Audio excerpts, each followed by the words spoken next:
Howdy, I'm Mark and we're back with Parish Conversations. Today I'm with Jennifer Kelly, who wears a lot of hats around here, and I'll actually let you explain some of the things that you do.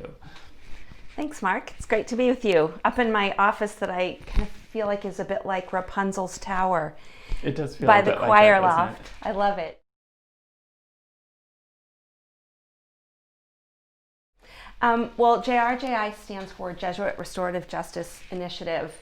And restorative justice is a really beautiful concept that recognizes the organic and interrelated nature of all humanity, including people who are either victims, offenders, or community who are affected by crime.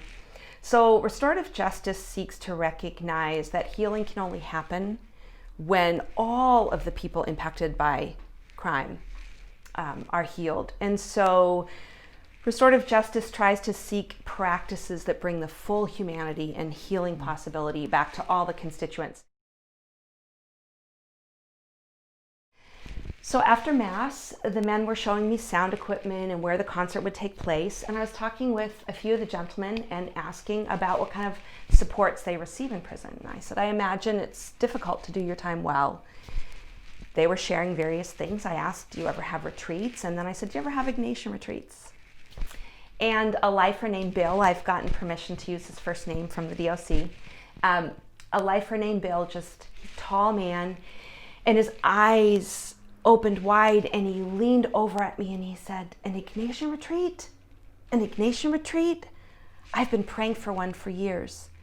In fact, I have a copy of the exercises, and I've led myself through 3 times.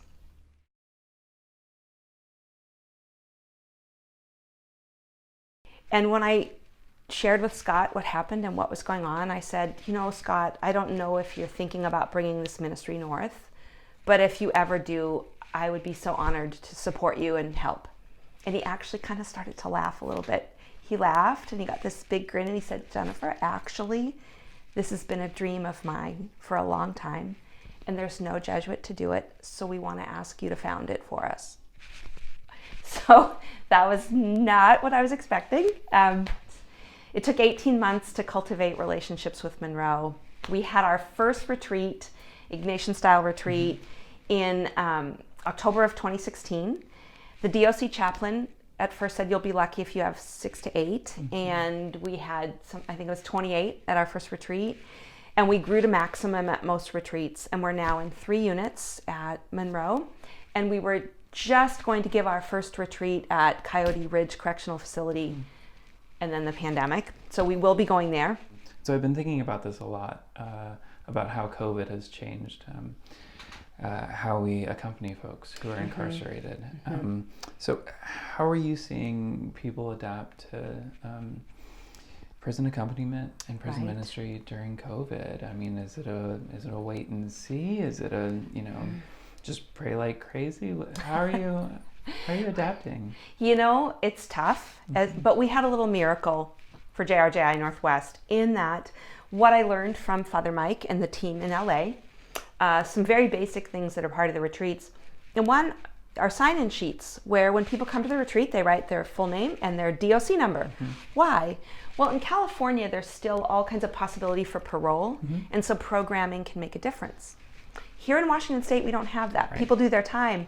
Nevertheless, I decided to always record every retreat because laws are changing. And I start the retreat by telling the men, and women occasionally, here's why we're inviting you to sign in. Because if laws ever change, I'll be able to provide all the dates and times, etc. So pandemic comes, and in Washington State, if you provide programming on the inside, you are absolutely not allowed to write, call, or have any contact, right? So we're immediately locked out, and I'm thinking, at first, what do we do? Feeling totally paralyzed. And this little light bulb went on, and I thought, that's what we need. We need spiritual pastoral triage for people behind bars, and I need some first responders. And I remembered the lists I have. And so I thought, I wonder if I could start a correspondence program. The men won't know it's coming, but I could find writers who would write and say, I'm going to write to you for the length of time that JRJI is locked out. So I decided to call the program Blessed and Beloved because people, both the men inside, are from a lot of different spiritual traditions, as are writers. And in the trainings, I wanted to impart to people that this isn't about evangelizing or religious education or proselytizing. It's about bearing witness that you are a child of God just by our presence. Right. So everyone's blessed and beloved. So that's the title of the program. We had, I think, I had 25 volunteers in the first week. And then people started inviting people who started inviting people. So we have 69 writers right now. Oh my goodness. And we can still use more if anyone's interested, because my list had, I'm trying to remember, 200 and something men and women had made retreats through JRJI. And so I went through, it took forever looking up each number and discovering 169 people who'd made our retreats are still behind bars, right? Well, and you know from your work how many people that I meet inside, you've met inside, where you think, but for the grace of God, there would go I.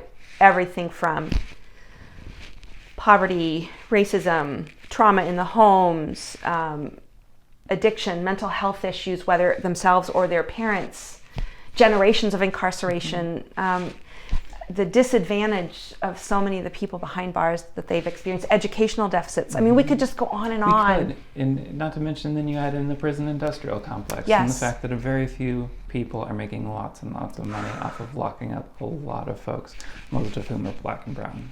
Yes, yes. Yeah.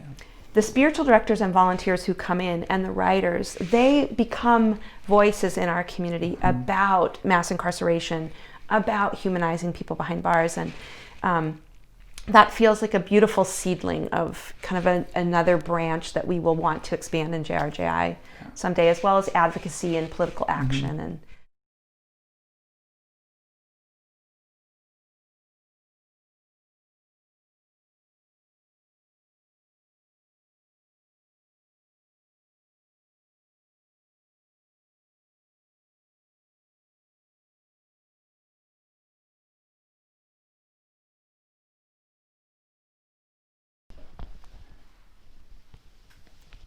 How's my hair? your hair's great. How's my hair? Great. Okay. Fabulous. And thank you. I fixed it. Do you try to look at the camera sometimes while you're talking or not? Okay. Sometimes. All right. Yeah. I try and do this summer. I'm working on my Getting used talk to show persona. Yeah, because Glenn was pretty good at that, wasn't he?